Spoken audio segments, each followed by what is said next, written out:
Hello, Team Healthy. How are you guys doing today? Man, I tell you what, here in Waco, Texas, we have an incredibly beautiful day. Let's see, our high today is going to be something like 65 Fahrenheit. I don't know what that is for you guys that go Celsius. Most of you, by the way, which seems to be kind of a sensible way to look at how to measure temperature. But nonetheless, it's going to be a very beautiful day, sunny, and hope you have a sunny disposition too, at least maybe by the time we finish here today. By the way, just as a personal note, I mentioned on the chat here that we did that interview yesterday with Jerry Wise, and man, he was such a nice guy, and he and I chatted for actually for quite a while before we actually did the interview, and we chatted some afterward too. He's just a good guy, and we'll have more like that. Actually, Michaela, the person that helps me out with my marketing and all the admin kind of stuff, has several other really solid interviews lined up for us, and she and I both are looking for individuals who can help us just kind of speak into the whole topic of narcissism. So that's a wrinkle we've been adding actually for the last number of months.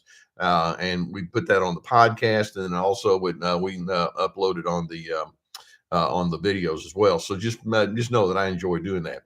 All right, now you guys know that we have the new webinar coming up February the 27th. That's when it's going to be shown live. The one's called Decoding Darkness. And it's all about understanding the malignant narcissist, the sociopath, and the psychopath. And I have a whole lot of information. There's some individuals that are so difficult that they're dangerous.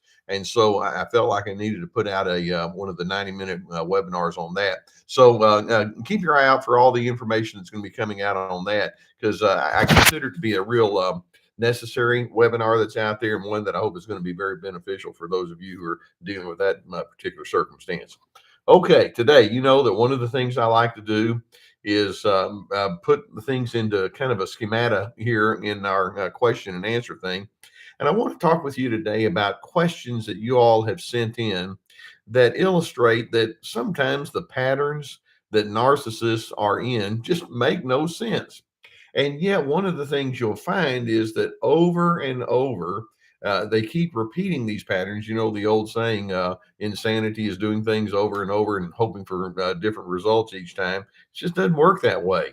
And one of the problems that can come about with that is that as you are engaging with that person who keeps bringing back their same maladaptive patterns, you can find yourself responding in habitual kinds of ways. I mean, how many times have you thought to yourself, I got hooked again with the same maladaptive argument, or I've suppressed myself many times over and it didn't work out very well? And then you think something needs to change, if not on their side, on my side.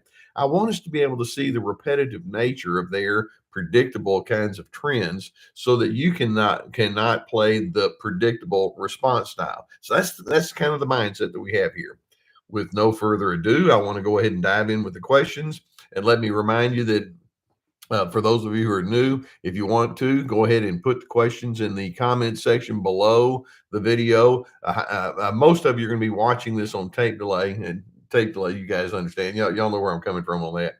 And so put the questions in the comment section. I'll pick up on them and copy and paste, and then we'll have fuel for next week and the weeks beyond that. And so that's how we put this program together. It allows us to know each other in a little bit more of a personal way, where we're coming from. First question. This person says, when the narcissist is big on you trusting them, yet you notice inconsistencies and you think you're being deceived, should you bring it up? Well, my immediate reaction to that is, why not? Okay, here's where it's this is one of the patterns that makes no sense, but the narcissist stays in it anyway. Narcissists will demand your loyalty. Narcissists will say, hey, look, if this is me saying certain things and making requests and demands toward you, I think you need to consider the source. I mean, I am actually rather special. And so they want to make sure that you show your fealty to them. But then over time, you begin thinking, wait just a minute. In you asking me to be loyal to you and to trust you, there's some double standards going on here. And I'm just not comfortable with you requiring me to be loyal to you, but then I pick up on the fact that you're keeping secrets, or there's certain things about you that you won't divulge, but you require me to do. And I'm not real sure that I'm going to be comfortable in doing that. And so the question is, should you call attention to that? Um, and my answer again, I go back and say, well, why not? Sometimes it's reasonable for you to set that narcissist down and say something to the effect of, "Hey, I know that you want to have a trusting relationship between you and me. Makes a lot of sense. Trust is very important." And then you might go on further and say something like, "I'll tell you what I'd like is sometimes I get the feeling that you and I are not on the same page with respect to what that looks like. And so perhaps you can show me through your own behavior what it looks like to be trustworthy and trusting. Because sometimes I feel like I don't know you as fully as I'd like. Sometimes I feel like you're asking me to divulge things that then you turn around and don't divulge. So if you're going to ask me to have a trusting relationship towards me, at the very least, I'd like for you to illustrate what it looks like. Give me a model. Now, there's a real high probability that if you were to be able to articulate something like that, you would get some form of invalidation. That's another one of their predictable patterns. It just makes no sense. They would probably come back and say something to the effect of, "You don't know what you're talking about. I'm one of the most trustworthy people you'll ever know." And by the way, when somebody is required to have to say that about themselves to you, that smacks of desperation. I've got to get you to think of me as trustworthy. But go ahead and just put it on out there. And sometimes you'll know that your comments to them to that regard will not really get good results. But sometimes it's just nice to hear you say yourself, to hear yourself stand up for who you are. And so, yeah, go ahead.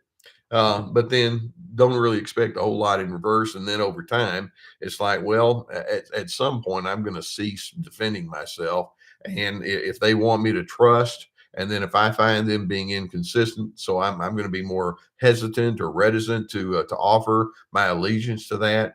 I don't need to apologize for that, no matter how many times they tell me I'm crazy. And it comes down to, if they don't trust you, maybe you need to trust you. Trust your judgments, trust your instincts about who you are, and don't work so hard to force that narcissistic person to be somebody that they just simply can't be. One of the defining features of narcissism is covering up with the false self. You've heard me refer to that many times over. In other words, false. They lie to themselves a lot. And as a result, they want you to buy into their false portrayals of who they are. And so the likelihood of them pulling out of that pattern and coming into a more self-disclosing pattern is very low. Say it if you need to, but then keep your expectations realistic. Okay, this next one is, it's kind of if you can pick up on the humor in this, I don't know if this person meant it to be this way or not. This person says, "Well, I understand the lying and the other behaviors of a narcissist to mask their own internal shame." So, in other words, they have a pattern of being dishonest. They have a pattern of covering up their own shame. I understand that. And yeah, okay. At least you have an excuse if you have a history, let's suppose, that predispose you in that direction. But then this person goes on to say, "But I just don't see why narcissists fail to have any empathy. I understand that they're immature, but even little kids are capable of giving another kid a hug if they see that they're upset. Why can't a grown man do that?" Uh, what and when you're talking about a grown man, I just kind of have this picture of some guy that's kind of this tough as nails sort of a person. It's like, I don't do this vulnerability stuff. They probably don't even know how to spell vulnerability. And so they mask it, but they don't want to really get inside of your feelings and your needs and your perspectives. That's what you're asking for when you say, "I wish they would have empathy," because in their deep history, it's like vulnerability and being open and being connected and tuned in, that didn't work out too well for me. And they're stuck in that what I refer to as their pre-adolescent way of thinking. And you are correct. There are times when some children can at least have some form of kindness and tenderness. uh, I just think it's wonderful when I see a little small child, 6, 7, 8 years old, showing assistance or patting someone on the back and saying, "You're going to be okay." I just think that's really nice, and chances are they've had that modeled in their own personal experience. Narcissists, going all the way back into their deep history, drew the conclusion very early in life that that having that openness and having that hard connection was not something that was going to bring good results. And it may be that they accurately determined that to be the case, because it may be that the people in front of them, at least some, were dangerous or invalidating or unable to do that, but they carry that pattern into their adult years. Somewhere along the way, each one of us needs to take inventory of some of the things in our history that did not work out well, and then ask, well, what is my adult alternative to that? Back then, when I had difficult people, or when I assumed that I was going to be judged, or when there was such a hard shame base that I grew up in, back then it made sense for me to be wary and cautious. Is that what I need to do as an adult now? And that's so much of the thrust of what I would do with individuals in my therapy office. Well, with people, okay, you're carrying some habits from the past. Do you need to continue to carry them as an adult? And narcissists don't even take the effort or the energy to go into that space to even ask the question. But if they were to ask that answer that question, they would say, "Yeah, that's what I do. I just stay stuck. I don't feel the need to make any kind of adjustments from the behaviors that I had, when I was 8 years old. I'm just going to act like an 8 year old." And it's like, but you can do better. And their response is, "What? What are you talking about?" And so, yeah, they have their mask on. They have a history of shame, but then rather than saying, "I know what it feels like to desire understanding, therefore I'll give understanding," they're just stuck in their me, childlike way of thinking. And it's the person asking this question, I'm going to assume, has been one of those who've said, but I want to make adjustments as an adult because I have understood what it's like to want to receive empathy. Narcissists are so stuck in their self-absorption, they just don't get beyond that. So it's them keeping the mask on that seemed to work, if you will, at age 8, that doesn't need to be there at age 48. But that's what we refer to as arrested development or fixation. Okay, and this next one, it talks about the word boundaries, and I love the concept of having healthy boundaries. But boundaries is one of those words in the field of psychology that can be so misused, and the concept is so misappropriated. Let's see what we can talk about relative to this. This person says, what about unhealthy boundaries that a narcissist might use to create control? Ding, ding, ding. That's the unhealthy. I've had someone use boundaries to avoid necessary conversations. When a narcissist attempts to have relationship boundaries, they're not doing it in a healthy kind of way. There's a couple of different ways that you can apply the concept of boundaries. The more the narcissist uses boundaries, what they mean is, I want to exert power over you. And I'm going to be very clear what I will tolerate and what I will not tolerate. And I'm going to say no to a whole lot of things. And I'm going to insist that you have to do exactly as I say. That's their idea of having good boundaries. Me telling you what to do, me exerting power, and me not getting caught up in whatever needs that you want me to tune into. As far as they're concerned, they set boundaries. When we talk about boundaries in the healthy psychological sense, the beginning point is you have a focus on what you know is healthy. For example, I know that it's healthy for me to be responsible, or it's healthy for me to follow through on promises that I've made, or it's healthy for me to have to lean into my skills, or to have a sense of priorities and preferences, or to stick with my interpretations that really do make sense to me. That's what we're talking about when we have boundaries, and you define the traits, the characteristics, the priorities, the values that you stand for. And then when someone comes along and requires you to live away from your good definition of yourself, it's like, no, I'm not going to go into that path. I'm going to stick with what I know is best. That's your boundaries. That's you saying, this is me. That's why that course that we have about boundaries, that's why I refer to it as, this is me. This is who I am. This is why I respond the way I do. And it's not like you're going to be super rigid and you can't change, because if someone comes along and gives you some input or some insight that you haven't heard or picked up on before, you can adjust. Narcissists, though, it's not about me having a well-conceived definition of who I am. Their concept of boundaries is built upon a certain kind of paranoia. You people out there aren't going to make my life miserable like you've done in the past. And so it's more of a defiant, in your face, angry, I'm not going to cooperate kind of an attitude.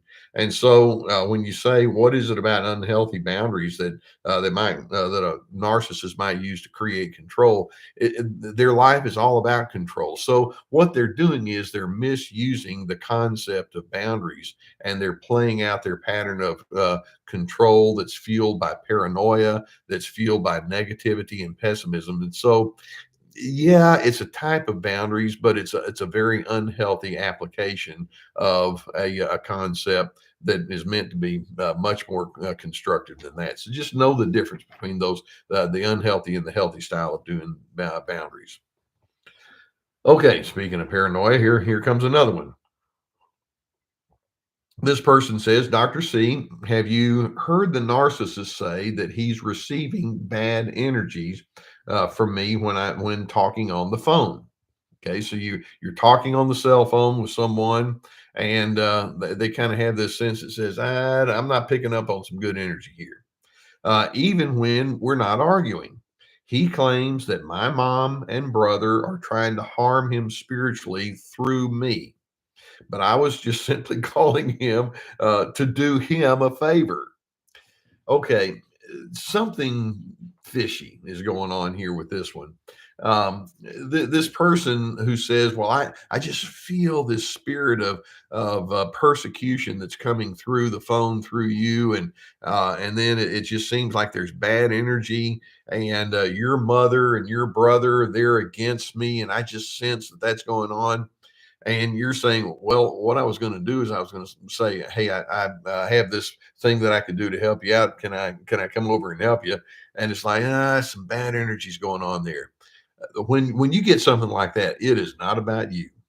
And I mean, it makes me wonder if there's some sort of borderline psychosis going on there, where they would make a stretch interpretation like that.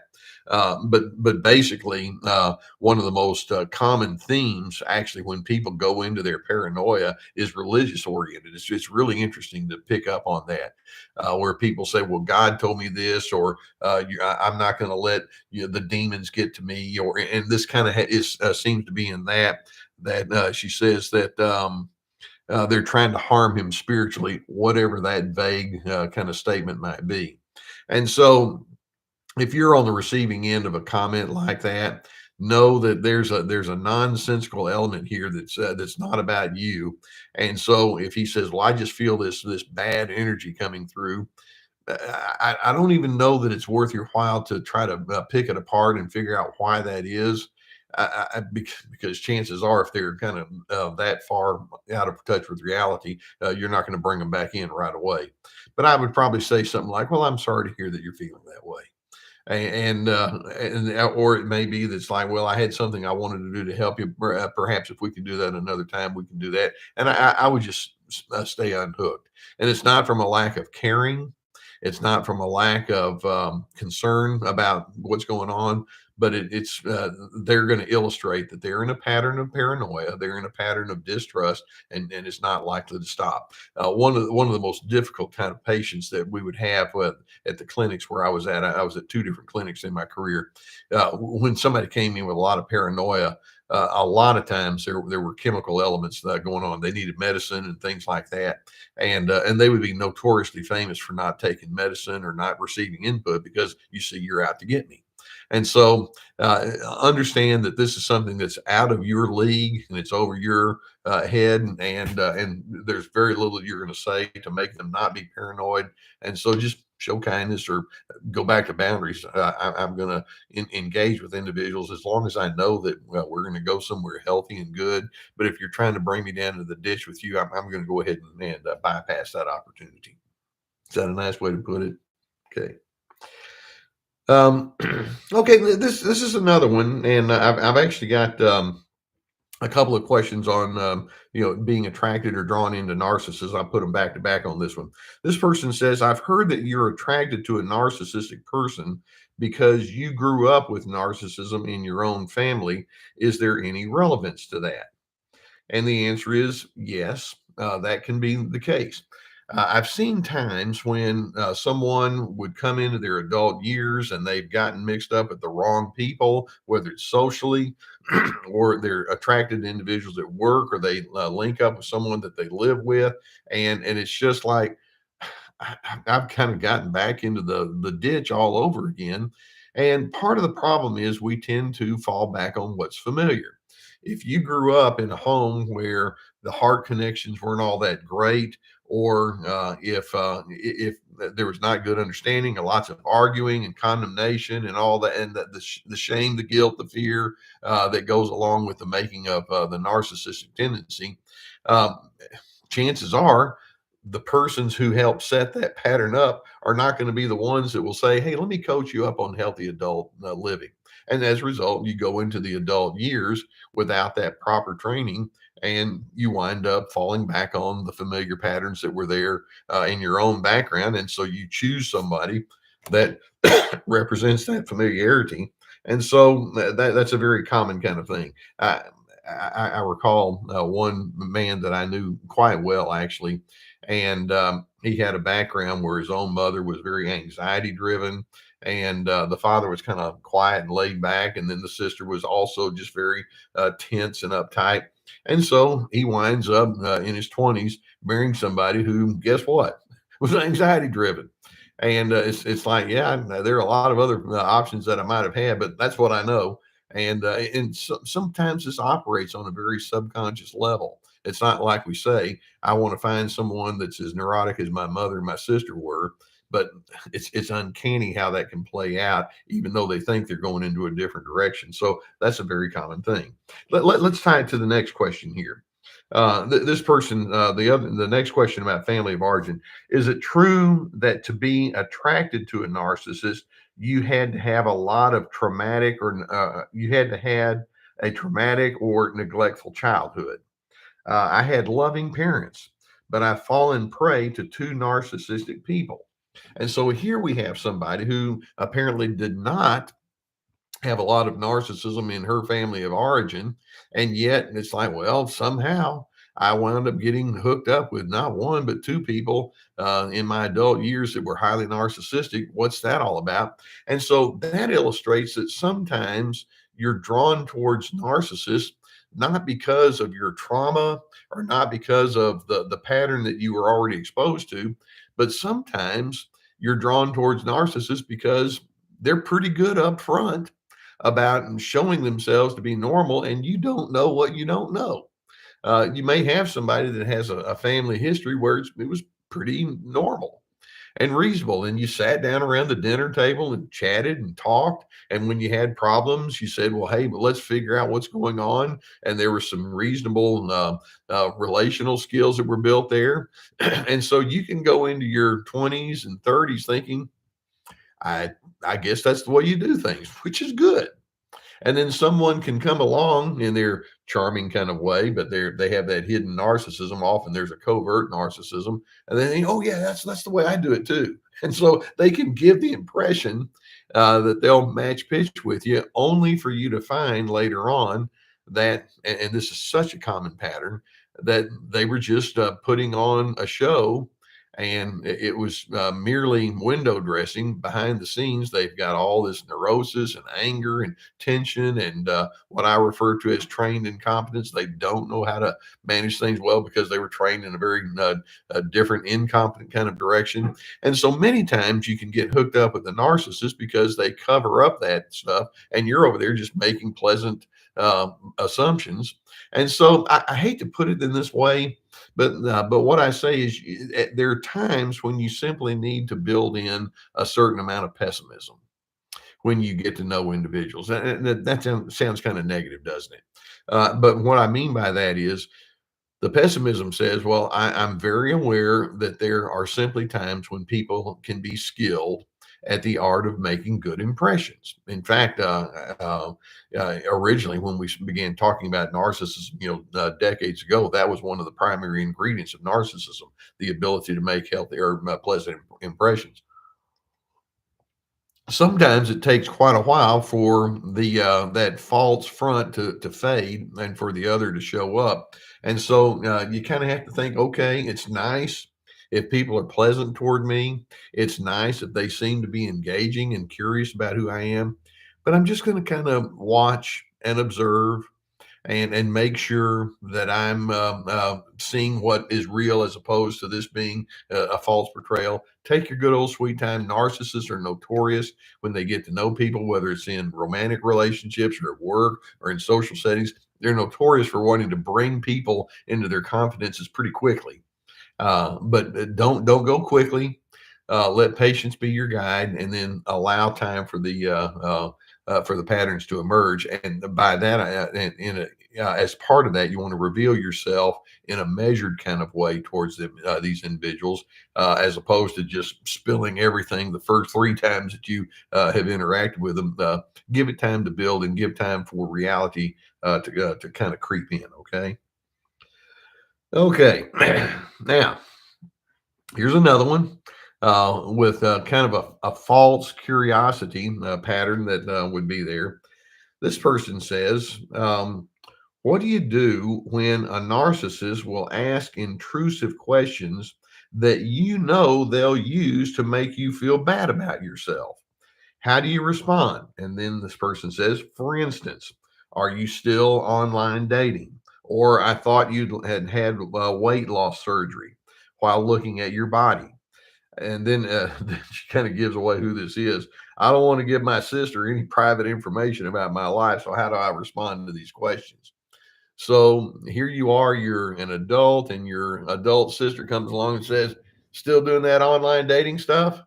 And you know that some sort of ridicule or condescension is still there. And by the way, the latest statistic I read is about close to 50% of permanent relationships in adulthood start now online. So it's not like that's something that's weird or strange. A lot of folks go in that direction.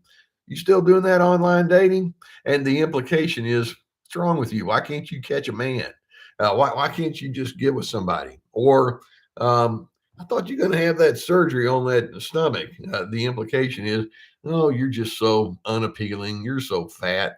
And it's like, that when they ask those questions, they're making a statement. So many times people don't actually say, hey, I think you're foolish because you're doing the online dating, or I think you're unattractive because you need to lose weight. That's what they're thinking, but they're not thinking in very kind ways either.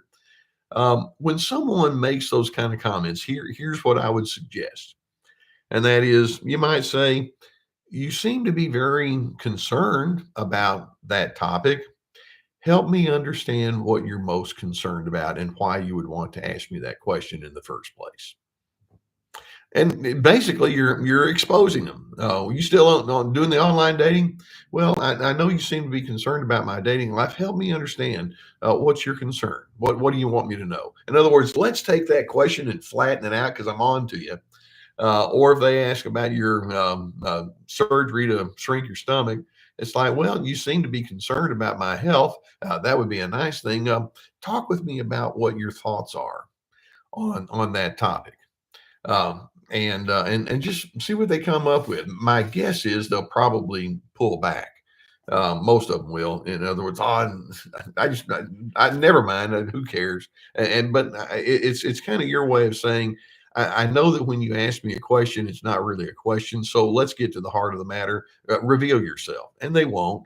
But and then if they don't, then it's like, well, if that's something that you're having a hard time articulating, I'll wait until I know a little bit more fully why you're doing this or why you're asking me. In the meantime, I have a life to live. I'm hoping you can have that kind of mindset. Okay.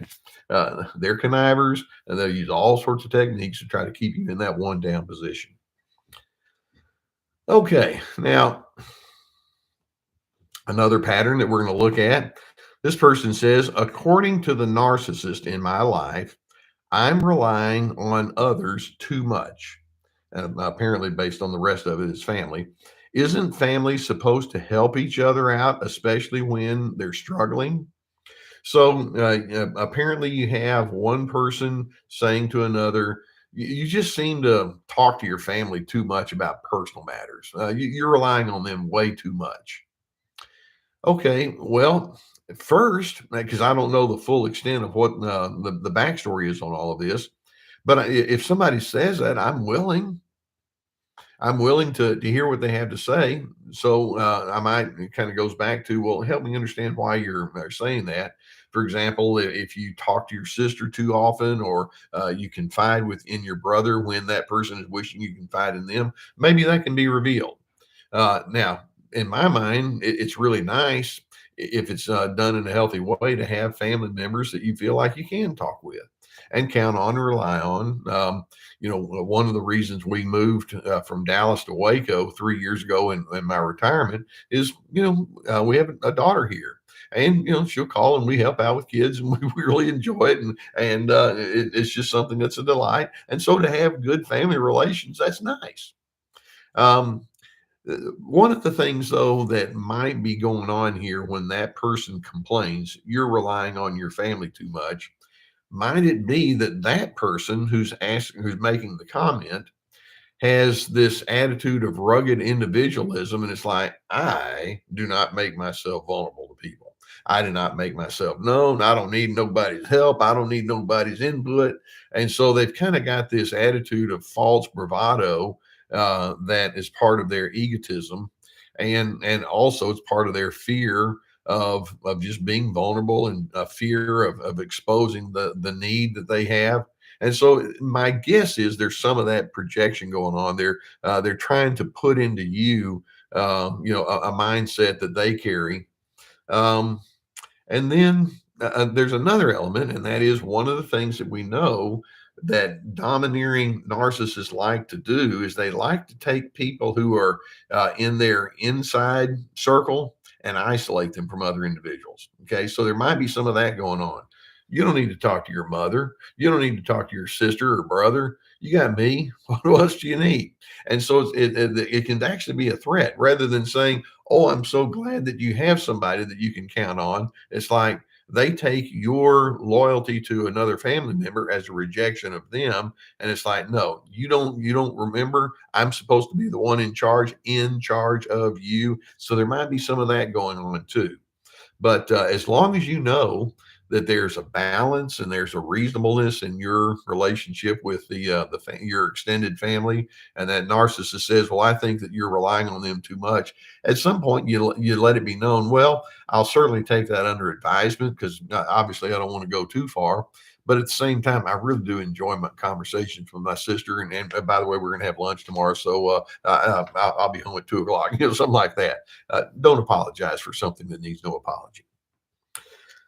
Um, okay, here's one that I've been asked this kind of question before, and I want to make sure that we get our time to bring this up. This person says, "I saw another member of Team Healthy," and I'm glad that you think of yourself as Team Healthy, because I do too. I saw another member of Team Healthy that said something like how wary we should be about narcissistic psychologists and especially the more severely narcissistic ones.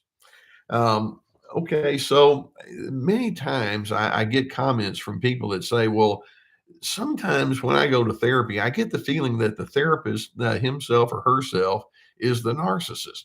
Is that even possible? And the answer is, oh, yeah. uh, as when I was in graduate school, in your doctoral studies in particular, you didn't have large classes. Sometimes I'd have 8 people in a class or 10 or 12. But sometimes if I was bored, I'd be looking around the room thinking, well, if I needed to go to therapy, who in here would I like to go have therapy with? And I might pick out 3 or 4 people. It's like that person's really, really on their way to something good. But then there'd be a lot of people in there. It'd be like, I'm not sure exactly why they're here because they've got so much of their baggage that clearly they're not coming to terms with. And by the way, as a person in my 20s, I didn't have it all together either, but at least I was on the path towards growth. And there are a lot of individuals who go into the profession kind of for their own selfish ego needs, as opposed to thinking of themselves as being a true healer or a helper or assistant. I had a professor in my graduate school who said, Les, um, you're never going to be able to guide someone any further than where you yourself are able to go. And that was over 40, over 40 years ago, 45 years ago. And I remember thinking about that. It was such a simple but impactful statement that he made. And what he was saying is, you need to see yourself as a fellow sojourner, as someone who's on the path, who's trying to figure things out. And the more you're able to understand who you are and why you do the things you do, then you're going to be able to help other individuals unpack.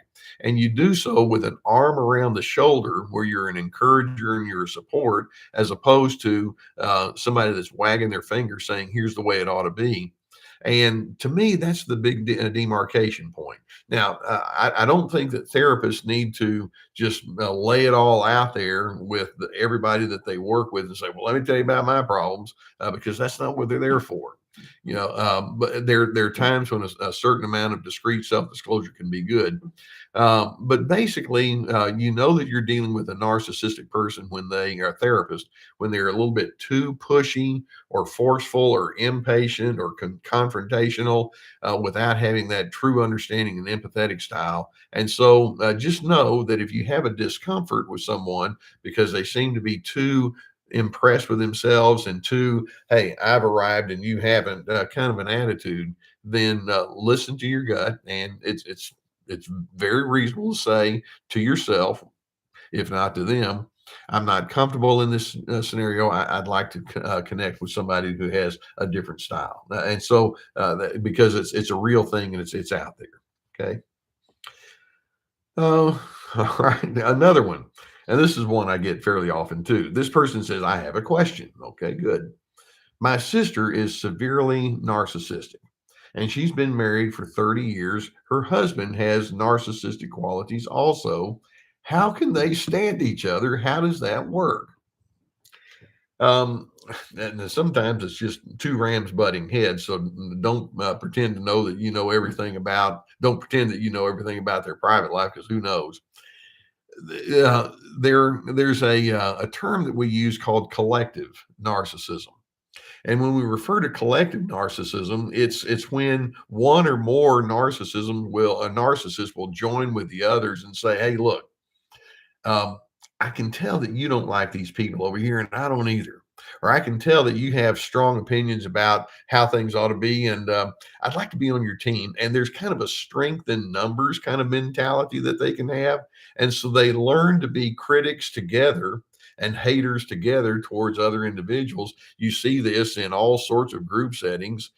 For example, certain collectives inside politics will say all of these other people over here are nothing but morons and idiots. Or you see people in social cliques, we refer to them as that, or in work cliques where the controlling, insensitive individuals kind of have a way of attracting the other controlling and insensitive other individuals, because if they stand out alone thinking, well, it's me and only me that hates everybody, then that kind of makes them feel like kind of too much of an anomaly. But if it's like, well, it's not me, this person over here agrees with me too, then it's somehow that legitimizes them. And so there's that mentality that's like, well, I really like it when I find other people who dislike the same people I dislike, who are angry about the same things, and so. And by the way, when you have like a duet where you have two narcissists that are there together, more often than not, one is going to be the stronger and the other is going to be the secondary one. Sometimes they shift, but more often than not, one has a little bit more of that flying monkey, me too kind of mentality. But rest assured, that's a very common pattern. And so when someone comes along and says, "You two seem to be committed to all sorts of negative characteristics together," they'll look at each other and they'll just kind of conclude, there's a bunch of idiots out there. They don't know what they're talking about. You and me, we know how stupid they are. And so that's their formula. It's crazy, isn't it? But guys like me that have been around this for a long time, we see these patterns like, oh, and they're not the only ones either. There are plenty that'll think this way. Okay. Okay. One last question, and we'll wrap for today. But this person says, Dr. C, how do you respond to people who treat you badly, and then when you get upset, they tell you that you have a victim complex? Okay, first and foremost, someone that, let's say, they curse you out and they tell you how awful you are and how terrible you are and you don't manage anything well and what's wrong with you, and they just kind of keep doing that. And then when you finally say, "This is killing me. No, I don't like this," and then they come back and say, "Look at you. You've got a victim's complex." That is classic victim shaming, and it's classic gaslighting. Part of gaslighting means that they want to make you feel confused, and the bottom line is you are a victim. Okay. So I think what you want to ask yourself is, well, is it true? Have I been victimized in an unfair way? Have I been treated poorly? And is this individual who's treating me badly going against common sense and just good decency? And if that's the case, why in the world would I need to apologize by saying, "Ouch, that hurts. I don't like it"? You don't need to apologize for that. And so the next question, though, and this is where I want to at least think it through carefully. Well, is there any truth to that? And the way you focus on that is you ask, well, is victimization a central ingredient to my identity? And actually, I have notes that I'm going to actually make a video on that particular topic. Some individuals are, in fact, so caught up in their victim mindset that they just kind of seem to filter life through their victimization. And they wear it like a badge of distinction in its own negative kind of way. But you want to ask yourself, is that where I'm going with this? Do I seem to refer to myself as the person who just got screwed over so many different times? And I hope the answer would be no, but at least ask that. And then, as the next thing is, keep in mind, one of the things that narcissists tend to do is project. They see in you what they don't want to have to come to terms with on the inside of themselves. And so it makes me wonder if that person's actually ascribing victimization to you, like, oh, you got a victim's complex. Do they themselves struggle with that, but they don't want to have to say it, so it's easier to see it in you? And so be the kind of person that can step back and rather than emotionally get sucked into the negativity associated with their comments, think. Okay, they're asking me a question. All right, I'll think it through. And then when you come up with your own answer and it makes sense to you, then go with that. As opposed to letting the narcissist have the final word, and as opposed to complaining, well, I can't believe they're saying that about me. Believe it. And then know who you are, and then proceed with your own confidence intact. And one of the huge things that we as survivors of narcissism can do is to remind ourselves the narcissist is not going to be the one that establishes my pace emotionally and psychologically. That's for me to do. And so I'll hear them. I'll think it through carefully. Then I'll listen to my own consultation from within. If necessary, I'll educate myself from the outside, which is what we're doing here on videos and with books and courses and things like that.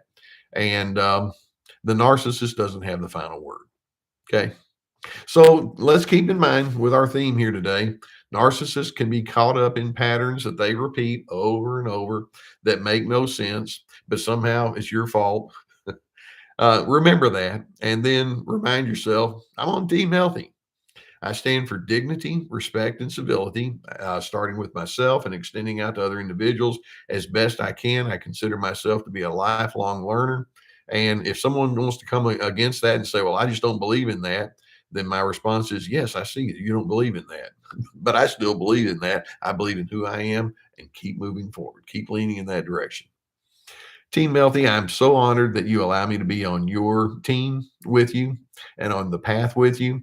It warms my heart when you make comments about how you learned so much and you're growing, and I love hearing your testimonials. So just know that every time I read those, I can't respond to every one of them, but every time I read them, it just makes my heart warm. And just know we're going to keep doing this. And like I say, I'm hoping that you can keep leaning forward. Okay. Love you guys. I love what we're doing here and what you do with each other and your encouragement.